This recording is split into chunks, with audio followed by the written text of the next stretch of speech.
Welcome back, everyone. In today's Power BI tutorial, we're going to explore a really popular visualization type, the funnel chart. By the end of this video, you'll know exactly how and why to create a funnel chart in Power BI and how to customize it so it's both visually appealing and useful.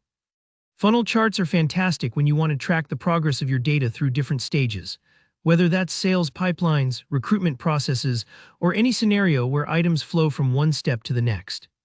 So if you're new to Power BI or just looking to elevate your dashboards, stick around. This is going to be quick and straightforward. Alright, let's get started.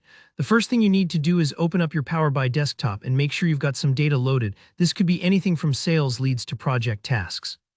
Once you have your data ready, take a look at the right-hand side of your workspace. You'll see the Visualizations pane. In here, scroll through the icons until you spot the one that looks like a vertical funnel. That's our funnel chart. It's usually pretty easy to recognize, but if you're ever unsure, just hover over the icons and Power BI will show you the names.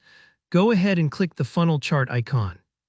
Instantly, Power BI will add a blank funnel chart to your report canvas. Now, this part is pretty important. For your chart to be meaningful, you need to drag the appropriate fields from your data into the funnel chart's value areas. Typically, you'll want a field that represents the different stages, like lead generated, contacted, negotiated, closed, and a value field such as total number of items at each stage. Just drag those from your fields pane directly into the chart's group and values sections. If it looks a little bland at first, don't worry, that's perfectly normal. We're going to jazz it up next. To really make your funnel chart stand out and be easy to interpret, let's move over to the Format Visual options. Find the roller paintbrush icon. This opens up all sorts of customization settings.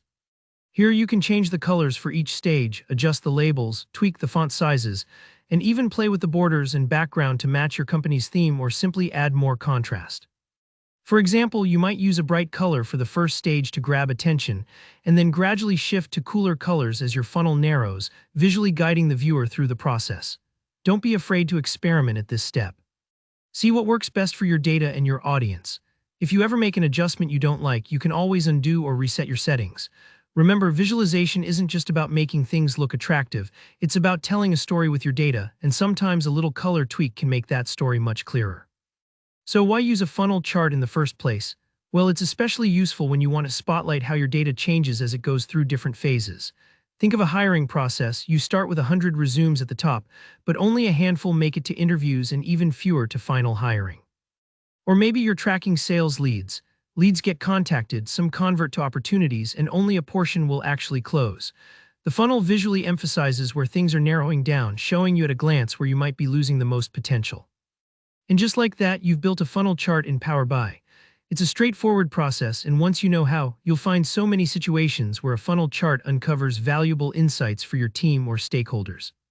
If you found this tutorial helpful, don't forget to hit the like button. It really helps the channel.